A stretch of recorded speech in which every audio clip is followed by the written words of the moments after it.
Hey, we're going to go ahead and get started for this month's Adaptive Sports Education Series. We are honored to have with us Mathew Castelluccio. Thank you, Matt, for joining us. Just a brief intro for Matt. So he is the director of United Spinal's Community Support Program. He initially received his Bachelor's of Science with a major in psychology and business management from Ramapo College in Mahwah, New Jersey. Forgive me if I butchered that pronunciation. But he currently leads the information specialist team at United Spinal's Community Support Program and disseminates a lot of extensive electronic and printed materials and provides a lot of guidance on a wide array of topics relating to living successfully with a spinal cord injury. And is responsible for United Spinal's hospital membership program. From that, so Matt himself suffered a spinal cord injury from a motor vehicle accident in 2003 and has since then just pursued a phenomenal career in disability advocacy and community program involvement, and has developed multiple recreational programs related to adaptive sports in the New York State area. Other accomplishments, Matt is the founder and chapter president of the Hudson Valley chapter for United Spinal, and is the director of the Independent Living Services for the New York-based Center for Independent Living. He's a certified ADA coordinator. He's very active, as a list of competitive sports, including but not limited to wheelchair rugby, hand cycling, water skiing, wheelchair softball. He is a devoted father to two twin sons, and is on the committee, is a committee member for the Rockland County Executive Edwards A Disability Council. So, Matt, thank you for letting me talk about you. The rest of the floor is yours. Thank you. Well, good evening, everyone. Thank you, Michael, for coordinating this. As Michael said, my disability took me on a new path in life. Prior to my injury, I was in an accounting role for a large company. And then, I realized after my injury, I got it, there's a lot of challenges faced by people with disabilities and, that I was personally overcoming, and I wanted to make it easier for others to overcome. So I started down a new path of advocacy and education for individuals living with disabilities and professionals that serve individuals with disabilities. So I'm going to just share my screen. Can everyone see the PowerPoint? Yes, we can see it. Can you go to presenter view? Yeah, I'm gonna do that now. All right, there. Is that better? Yes. Okay. All right. So prior to United Spinal, I worked in the realm of rehab services. I worked for Helen Hayes Hospital up in Rockland County, worked on spinal cord and amputee unit, while also servicing other units like traumatic brain injury and stroke survivors. As Michael had indicated, my initial job there was to create and develop their adapted sports program. Adapted sports was such a key part of my own existence. It helped me through my recovery process, gave me my identity back, my confidence to deal with my disability. And I got that from being around others and learning from others, and also simultaneously building my own ability and strength to do things independent. From there, I went to a role of professional development and training. Then I went to admissions, and then I went to director of marketing. Left there, went to a Center for Independent Living as a director of their independent living services, which provides direct support to individuals in a particular county, from benefit advisement to vocational services and support. From there, I took my job at United Spinal. United Spinal gave me the role of Director of Community Support. I've since actually moved up into the Vice President of Community Engagement and Support. With that role, I oversee about 4 of their departments and areas. And, United Spinal has been, it's been in existence since 1946. United Spinal Association is the largest disability-led nonprofit organization dedicated to enhancing the quality of life of people living with mobility disabilities, spinal cord injuries, disorders, primarily wheelchair users, including veterans, and we provide support and information to loved ones, care providers, and professionals. We've actually expanded our outreach beyond just spinal cord to all mobility impairments. We're rolling that out over the next 5 years. Currently have 60, actually we just did the count last week. We're actually at 61,000 members. We have nearly 46 chapters, 150 support groups. We actually just reached 115 hospital partners. And one of our greatest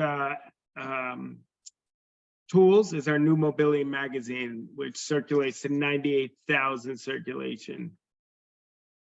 United Spinal, its history is for 75 years of mobility and disability focused consultation expertise. We started from veterans coming back from World War II. And over the years, we've kind of evolved. In the early 80s, we went from just veteran services. So we started as Eastern Paralyzed Veterans Association. In the 80s, we switched to what we know now as United Spinal. We opened our doors to civilians and veterans. And then we evolved over time, to include other services, others, partnerships, and also other disabilities. We're leaders in the built environment, compliance, and consultation, uniquely positioned to assess the disability community and advocate on behalf of wheelchair users. So our departments, so we have one of our main departments is our advocacy and policy network.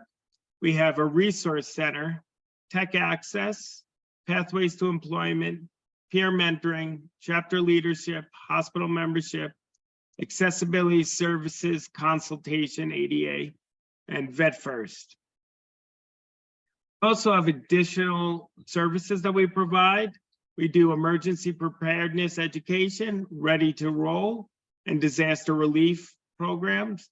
We have the United Spinal podcast and webinars, social groups and events.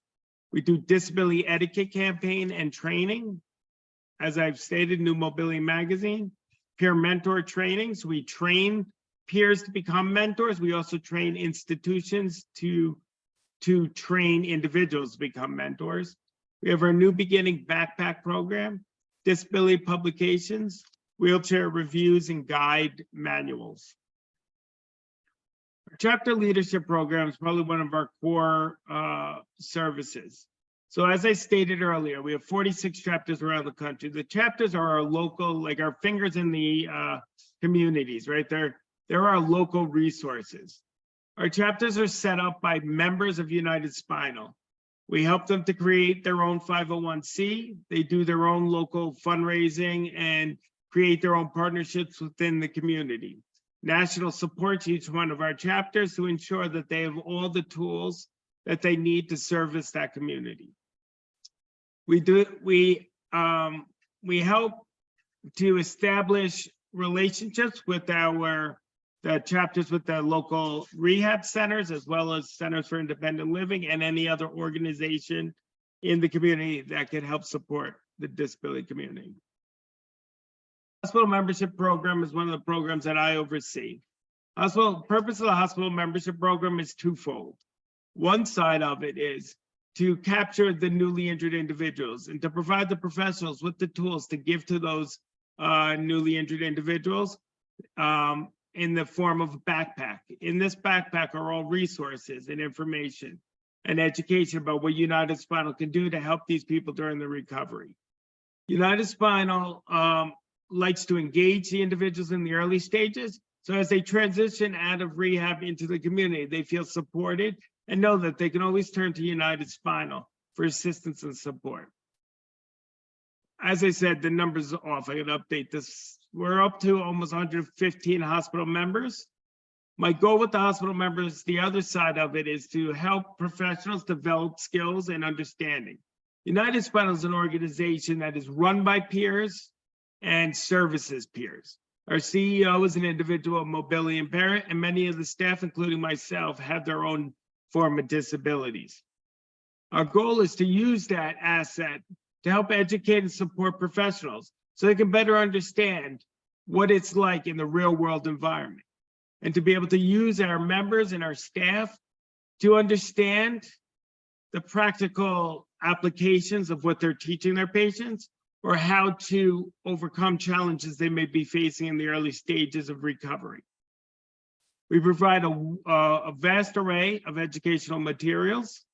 We have about 15 different brochures, everything from travel resources to ADA information, fair housing information, sexuality, post-SCI injury, to self-advocacy manuals that we can provide any center or any organization. These are all free of charge. We have our hospital access hospital newsletter that goes out bi-monthly, every other month, every 2 months. And that newsletter captures all the current things going on with our organization and within the community. We like to showcase hospitals or organizations that are doing exceptional work in the community. And we also share surveys and research that we're currently assisting with. So a lot of the one good thing that came out of COVID is a lot of our program is now virtual, right? So we offer individuals, no matter where they are in the country, the ability to engage not only our national organization and services, but also all our chapters offer their support groups and local programs in a hybrid format. So individuals, no matter where they are in the country, can engage any of our groups or services virtually. Our peer support program is overseen by Lindsay Elliott. She's the director of the peer support. So peer support is a key function for the recovery. It assists so many in so many different ways. Learning from another who might have a few more years in the recovery process that has a similar injury helps people to understand that you can overcome challenges, understand techniques of ways that people have done it before them, and helps them to develop the skills to be able to continue to move forward through their recovery process. Lindsay offers mentor training around the country. She offers it virtually now or in person. Most individuals are doing it virtually. The training helps develop skills for a mentor to address, difficult conversations, setting goals, identifying, maybe depression or suicidal tendencies so that can be reported. She also oversees our support groups. Some of our most recent successful support groups is we have a gunshot survivor support group offered by the Rochester chapter. We have our caregiver and family support groups. Too many times they get overlooked in the recovery process because they're busy invested in the care for the individual who is recovering, but they also too need their own support. They also are going through their own grieving process. Our groups provide them the support and tools to be able to overcome and address their needs while simultaneously addressing the needs of their loved one. We've expanded a lot of our groups to include Rolling with Pride. We have social hours. We have After Dark. We have Spanish speaking groups, women's groups, men's groups, newly injured groups, family and friends, nutritional groups. Like I said, the gun violence survivors group. We also just rolled out Rolling into Parent group, which is facilitated by myself and two of my coworkers. And this group is for individuals that are parenting that have their own disability. Whether they're new parents or whether they have older children, we come together to share resources and support. And we're actually also rolling out a new group called I forget the title of it. It's parents that have children with disabilities. And that's going to be facilitated by one of our other co-workers. We also have our Facebook support group. Individuals go on there, they can either directly engage with someone on the Facebook group or post a blog to it and get answers. It's widely used across the country. A resource center is another area that I oversee. The resource center fields all the inquiries from around the country. You don't necessarily have to be a member of United Spinal to ask a question. You can engage our resource center or any of our services, through our website or through phone calls. So if you go on our website, you can click on the Ask Us link, and that will bring up a screen that allows you to type in a question or inquiry. Or you can call my department directly at 1-800-962-9629. One of my 6 team members will field the call and respond within 24 hours of receiving the inquiry. Most of those 6 individuals are individuals living with mobility impairment. One is a parent of a child with a disability, and one is a former SCI nurse. So when anyone is engaging with our research center, they're getting real life experience and knowledge. Our staff utilizes what we call knowledge books. There are resources that we've compiled over the 30 years of existence.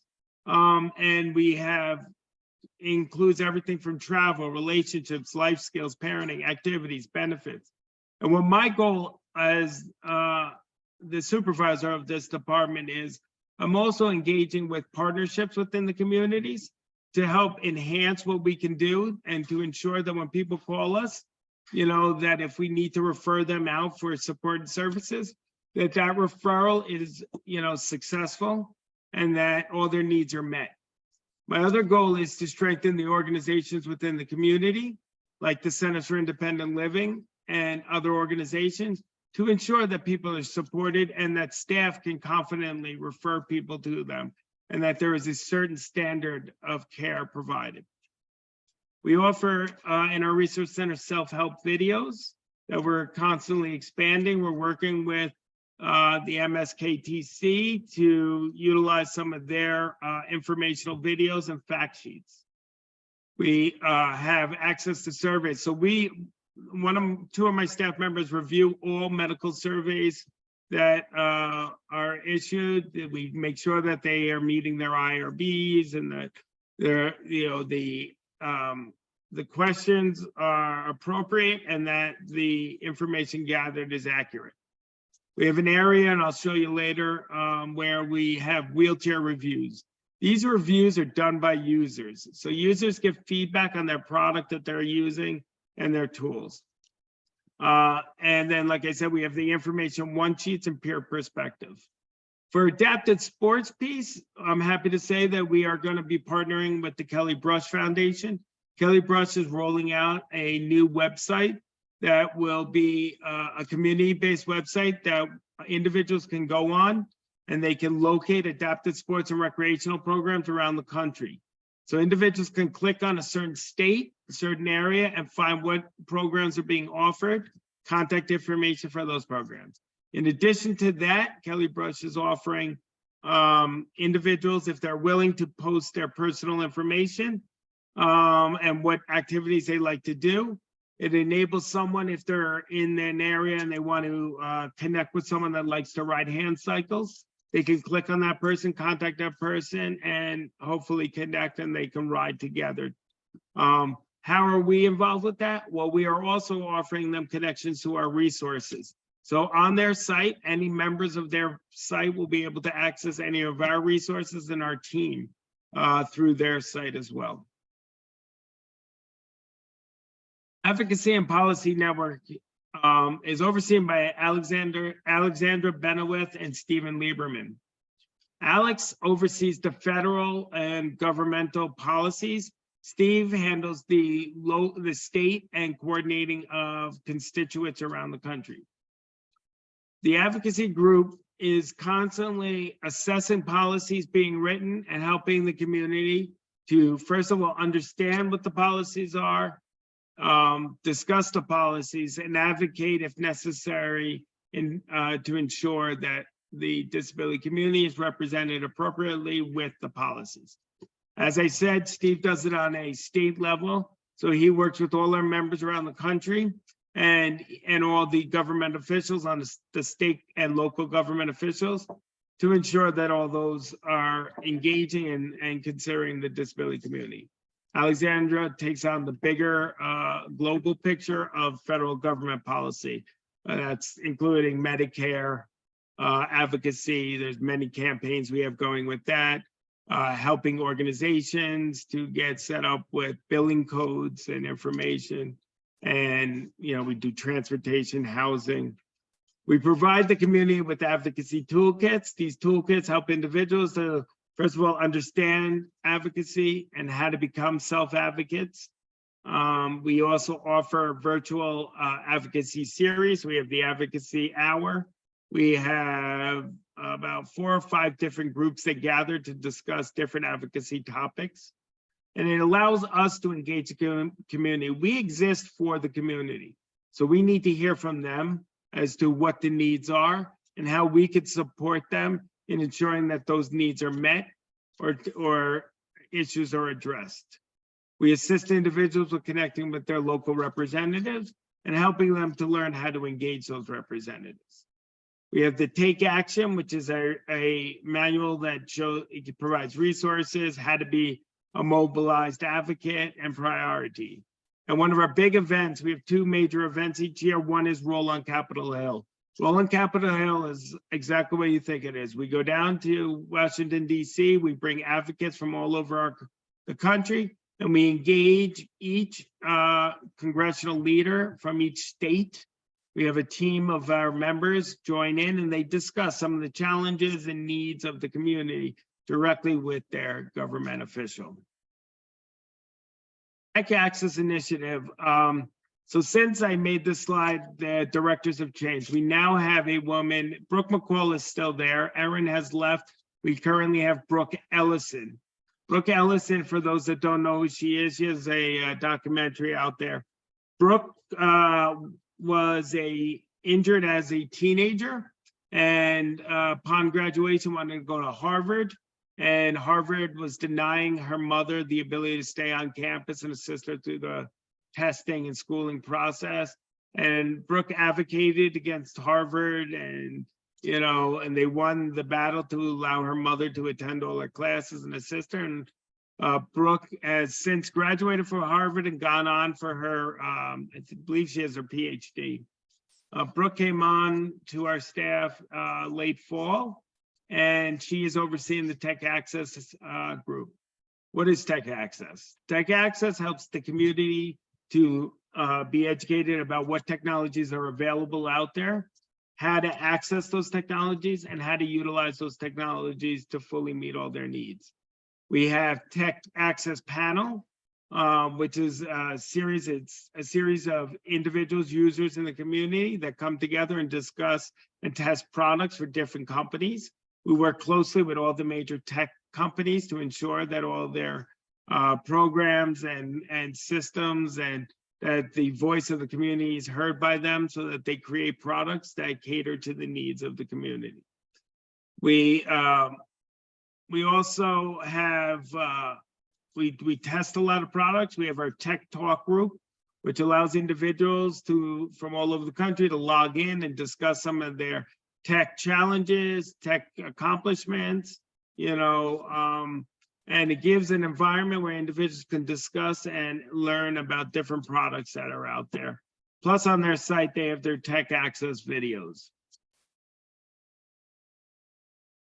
Pathways to Employment, Leslie St. Louis oversees this program. It's exactly the way it seems, right? So it sounds, right? So it's pathway to employment. We assist individuals down the pathway of either seeking new form of employment, first-time employment, or change of career, or returning back to existing employment after an injury. So what Leslie has done is he's positioned himself with partners around the country so that that assists with job searches and engagement. Leslie also assists individuals with, the process of, first of all, identifying the proper employment, accessing your rights in employment, developing a resume, interview skills. He works closely with the state vocational rehab services to ensure that the individuals are properly getting the help they need in their search. He's created webinars and podcasts with a wide variety of topics. The one that'll be coming up in April is disclosure. When is the appropriate time to disclose your disability? And that will be, I believe, April 13th or around there. He also does some career counseling as well. Vet First is a program. This has been in existence, probably one of our longest standing programs. Vet First is a program that assists veterans with or without disabilities to navigate the VA system, apply for benefits, file claims, ensure that claims are processed. As we know, the VA can be it can be very supportive, but it can also be challenging to get approval for certain claims. The process can be convoluted. So you got to make sure you dot all your I's, across all your T's, and have all your paperwork in by a certain date. Vet First assists individuals with this process. We recognize that this process can be overwhelming to certain individuals, especially if they have a disability. So my team members, Christine Golden and Nate Porter, assist individuals with navigating that system and ensure that claims are processed in a timely fashion. They also assist individuals with advocacy issues and also being aware of what advocacy alerts there are. So that we're constantly sending out alerts, be aware of this, take advantage of that. This is a new program, this is a new. So we're constantly engaging. Where their office is in Philadelphia, Pennsylvania. They share an office with the other vet organizations. So they all work together to help service the community. They assist with the Federal Transition Assistance Program as well. So ADA, Accessibility Services Consultation, ASC, yeah. So what are they? So this was started by Dominic Marinelli and now Cleo King works for them. They are, Cleo's a lawyer and Dominic is a architect. They have a team of architect and building specialists on staff. They're constantly traveling the country around to every state to ensure any public building or establishment that is being remodeled or built for the first time meets all ADA standards. They assist architects with problem solving to meet ADA compliance. Also, they review plans to ensure they are ADA compliant. They can be called in to be an expert witness in a court case. They do site assessments. They do consultations. They do plan and code review and ensure that the local building department, how to navigate the local building department, ensure that everything is filed and properly handled. And they also do some expert online training for individuals in the community. Currently, this service is primarily for businesses and public entities. So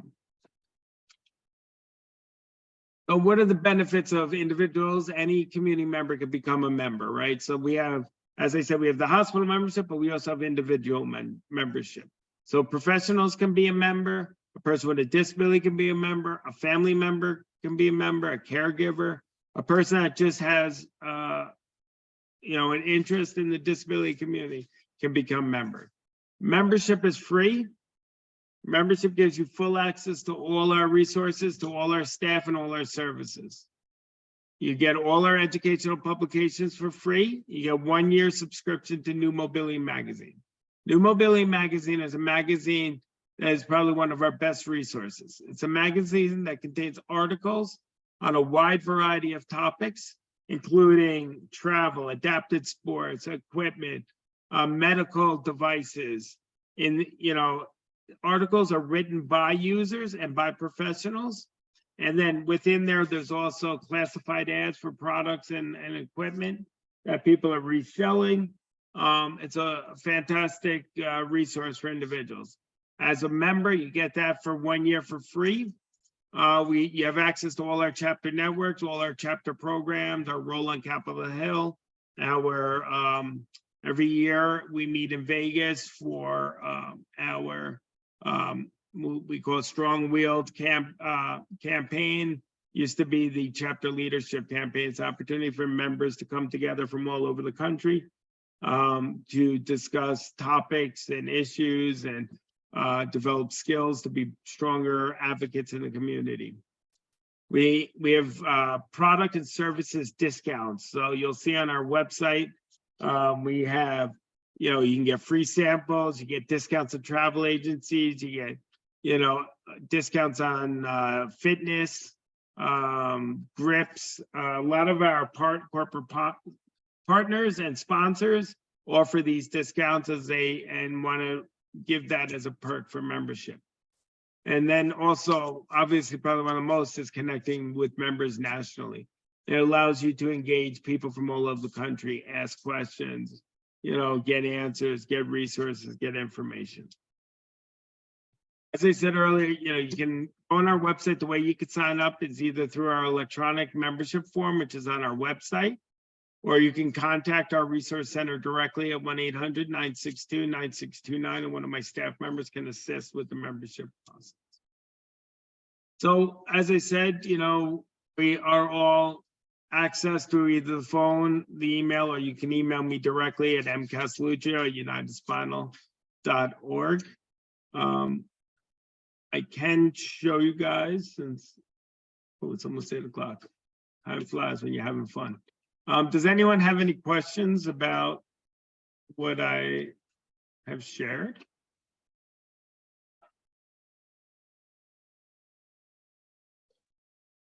Very quiet.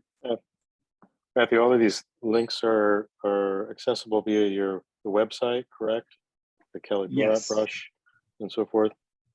The Kelly Brush will be. It's not as of yet. Well, the Kelly Brush website, so they are currently available on their site, but you will be able to access it all in the upcoming weeks. We're working on trying to formulate how we get our resources onto their page. And then we will have a link on our site, and they will have a link on their site to us. Okay. Matt, do you know if through the Keller Brush website, if those adaptive sports opportunities are going to be mainly like regional, or if those will be like state by state? For example, like wheelchair rugby will only be offered in a couple states, or if it'll be no. Okay. So their goal is to learn about all the available programs around the country and put it on their map, so that it's like a one-stop shopping, right? So like for me, like if I was out in Arizona, I can click on what programs are in Arizona, and I can engage those. If I'm on a trip with my family and I want to do biking, find out. So it'll be all across the country. And like I said, their goal is also to have, in addition to just the programs being available, like if I was in Texas and I want to learn what was in Texas, let's say I'm leaving New York, I want to go down to Texas on a trip and I want to learn about what's available in the Houston area, be able to do that. But let's say I'm down there, I don't want to do it by myself. Their goal is also to have those, like, as I said, the peers listed on there so I can engage with peers too. It's probably, as a person that, I enjoy adaptive sports a lot, right? Because it's a great opportunity for me to engage people. It's a great tool that doesn't currently exist. And it's really hard for me to figure out what's being offered in what area. And usually it leads to me doing Google searches or calling centers and asking. So this will kind of compile it all together. Yeah, it's a really great resource. We had a question in the chat here. It just said, I'm sorry if I missed this, but does mentorship include teens and kids? So we are expanding it to teens and kids now. All right, so up until recently, we've been 18 or above. So family members have signed on if their kid was the person, was the child had the disability, usually was a family member that became a member. We are looking at pediatric and adolescents and services and supports for them, incorporating them into our program. Awesome. Thank you. You're welcome. Yeah. Matt, would you know how to spell the Keller brush, just so I know, just to jot that down in my memory, or no? Here, I'll let you put the link in the chat. Thank you very much. Sure, no problem. Now, the other thing they'll be offering is like grants and here's their, oh no, I lost you guys. Where are you guys? Oh, there you are. So here's their general website, and then that's their general, and then their site, their link within their site is called Active Living, I think. Let me see.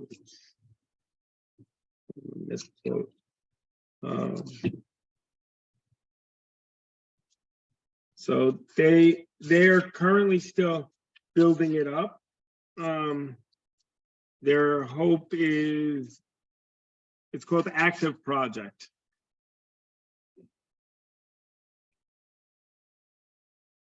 And right now, so they had, what they were telling me is they have 800 members currently, and they're looking to expand it. So, you know, if you know of programs that exist in your area that are not listed on their site, you can easily notify them or let me know, and I can notify them, and they will put it, as long as they get permission from the organization, they'll post it up on the site.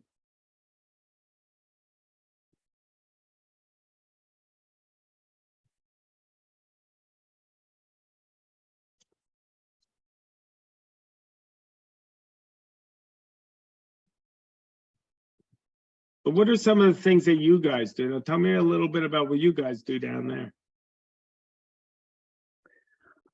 So a few of us on the call, including Ryan and myself, are residents at UT Southwestern down here in Dallas. So we're in the physical medicine and rehab community. So we are part of Southwestern's adaptive sports coalition. Essentially, we, I mean, the main audience of our talk is the community, as well, just to prepare ourselves on how to offer these resources to patients that come to rehab in an inpatient or outpatient settings. So this is one I didn't know about, and I didn't know that United Spinal was connected inside and outside the VA, which was important. I haven't asked our VA colleagues if this is a resource that we know about or routinely offer, or if it's just not as popular, but this sounds fantastic. So I would love to connect the veterans, at least, to you guys. Yeah, you know, it is, we are one of the smaller in the world. So PVA is probably the most popular that serves individual veterans with disabilities.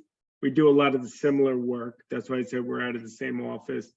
You know, and then there's American Legion, you know, there's other organizations that do similar work. We all kind of collaborate at times, working together. But our Vet First, you know, they work hard to try to ensure that there's that personalized care and support through the process. You know, does anyone, I mean, as an individual with disability, I can tell one of the most difficult periods of time for me was that transition home, right? And that's what brings me pride about United Spinal, is because, you know, when I got discharged from rehab, I left the rehab about 2 hours from my home and went to my sister's house. Couldn't go back to my apartment, couldn't go back to anything. It was a whole new world to me. I couldn't drive. At the time, I was in a power chair. And I honestly, I had such great support in rehab, And then it was all removed when I got discharged. And I was just kind of this lost soul, because for the first like 8 weeks I had in-home care. And so I didn't have a real connection with any rehab or anything in my area. Didn't know what this meant, you know. Did a lot of Google searching, fell into that rabbit hole of like information. You know, and that was kind of what drove me to wanting to someone not to feel that way ever.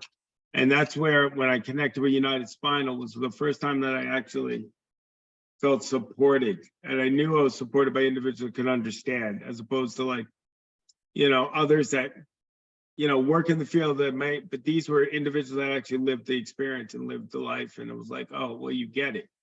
You know, you understand like some of my struggles. You understand, you know, what I mean. It was the unspoken. It's kind of like when veterans get together, they have this unspoken language. When a person with disability got together, it was this unspoken language. Combining that with my outpatient rehab and their level of support and adaptive, introduced me to adaptive sports, I felt completely supported for the first time, you know.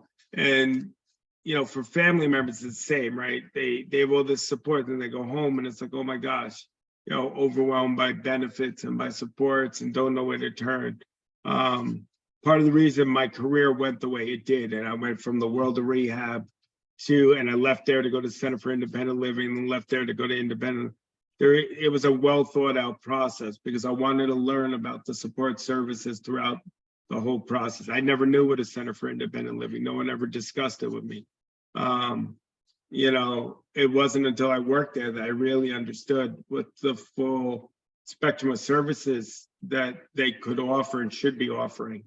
And then bringing it over to United Spinal and learning all the knowledge and support. I mean, our former CEO was on the lawn of the White House when they signed in the ADA. He was part of the people that wrote the language of the ADA. You know, and there's such depth of history here that I feel special to be part of it, but I also want to impart it onto others so that they utilize. And I also want to create those partnerships like with Kelly Brush and with all the organizations out there, so that we can be a strong support system for your patients as they transition out, so that they don't feel like me and so many others that felt disconnected. Yeah, that's fantastic. I think that there's a lot of need for that. And that's one of the things that our Adaptive Sports Coalition here in the DFW area is kind of striving to meet. We have a large adaptive sports community here, fortunately. So we probably get a little more exposure and awareness around it than some other regions, but there's still a lot of work to be done. So as a coalition, we put on annual expos and adaptive sports expos to help bring the community in and make them aware, as well as reach the individuals who could benefit from all these resources, get them connected with people in the community who are already involved. And there's really a plethora of opportunity out there. I think the major obstacle is awareness. In fact, we just had a gentleman come in. He was a bilateral upper extremity amputee after an electrocution, and he was, he obviously has a lot of personal experience through his own processes, but he wasn't aware of the adaptive sports community here. Yeah. And despite the fact that it's fairly prominent by comparison, and so we still have a lot of work to do. And one of our objectives with this education series is to try and connect the community, patients, providers, help educate one another about these things. Mm-hmm. So some of our series is highlighting organizations like yours. Others are personal, accounts from members in the community and their experience, kind of like you just described, mm-hmm. And some of their struggles and successes, but also some adaptive athletes, some Olympic level athletes, and kind of showing people that really anything is possible. It's just about connecting folks with the resources they need, to pursue these things. So really appreciate what you're doing. I think that's amazing what you guys are doing down there. And as like I said previously, adapted sports is the reason why I sit before you, the person who I am. It gave me the tools, the engagement, and the personal connections with individuals to help understand that, first of all, I'm not alone with my struggles, with my challenges, that there's always a way to get overcome those challenges. That,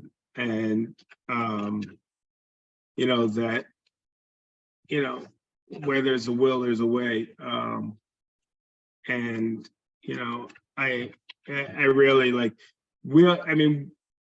probably the best thing for me was the day that someone invited me to go play wheelchair rugby, because I was like, all right, because that's been a key part of my life for the last 16 years.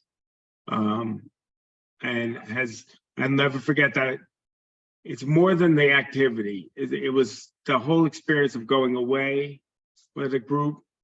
And I'll never forget that first trip away. We went down to Philadelphia for a tournament, and I was rooming with this guy, Danny Sullivan, who was a C5-6 quad.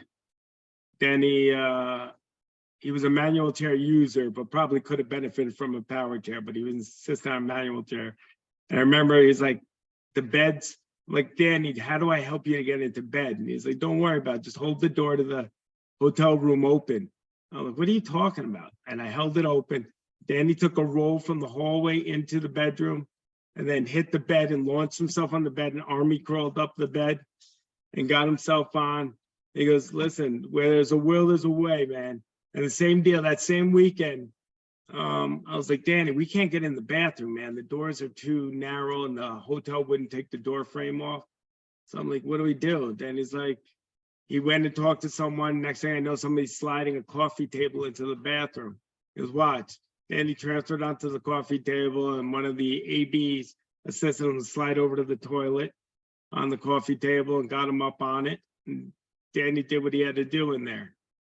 I remember how that resonated with me. Like, all right, here's a guy that wasn't letting it stop him. Like anyone else would have said, you know what, I can't do it. This is just too complicated. And every tournament we went to, Danny was right there. It didn't matter where we're going, didn't matter. And so many others that I've met along the way through the programs, I wouldn't be married with kids if I never started hand cycling, because that was the first exposure I had to a wide variety of individuals that in that environment. I remember the first time I went hand cycling, I saw people getting out of cars with what looked like girlfriends or wives and kids. And then the next time I came, conversation ensued where it was I saw one guy, he had a kid that was probably 9. So I asked him, I was like, yo, so, how long you been in the chair? And he was like, oh, 15 years. And then I started doing the mathematics. I'm like, oh, maybe he adopted the kid or something. I don't know how that worked.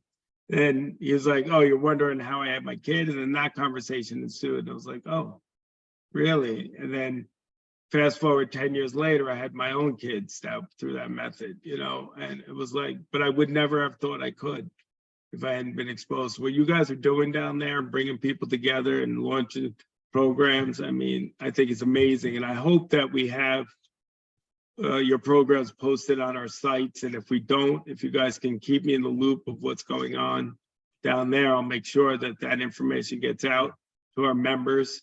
And I would love if you guys had an expo or an event down there. If I can swing it, maybe I'll come down and, have a United Spinal table at one of your events and maybe engage some of the community, firsthand. No, that would be fantastic. We can forward you information on our expos coming up this year. I would love to have you. Sweet, definitely. And then, yeah, I mean, guys, I do appreciate you giving me the opportunity to engage. I have in the world of adaptive sports a ton of resources. If you ever have, and you have a well-established, sounds like, program down there.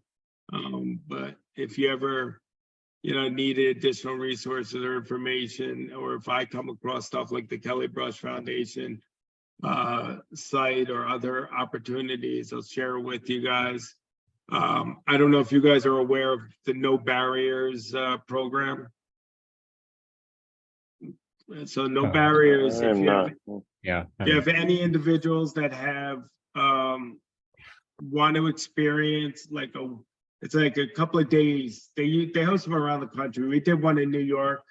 They usually do them out west. They invite people to attend this. It's usually like a week long, or it's anywhere from 3 to 5 days long. And what it is you come and stay. They've arranged facilities, and then you get to experience all these different programs: rock climbing, outdoor whitewater rafting, and they get music. They have musicians at nighttime. They provide the food. It's a great opportunity. It's a great program. It's called No Barriers. Like I said, I helped host one in New York City on the Intrepid. It was really amazing what they were able to put together. A lot of my friends have done the one out west, out in Colorado. My one friend in Arizona, they did it. And they said it was one of the greatest experience. So something to look into, another resource for you guys to provide your community down there. Fantastic. Thank you for passing that on. Yeah, Matt, thank you for sharing all the information about United Spinal and your personal anecdotes. Those are very powerful. And I would just say hit me in the feels about why we do what we do. So thank you very much. But yeah, we'll let you know about the expo when it's coming up. So thank you very much. Thank you. Exactly. Yeah, thank you for your time. Really appreciate it. Thank you. It was a Thank very great talk. Thank you so much. Thank you, guys. And hopefully at some point I'll get to meet you guys in person.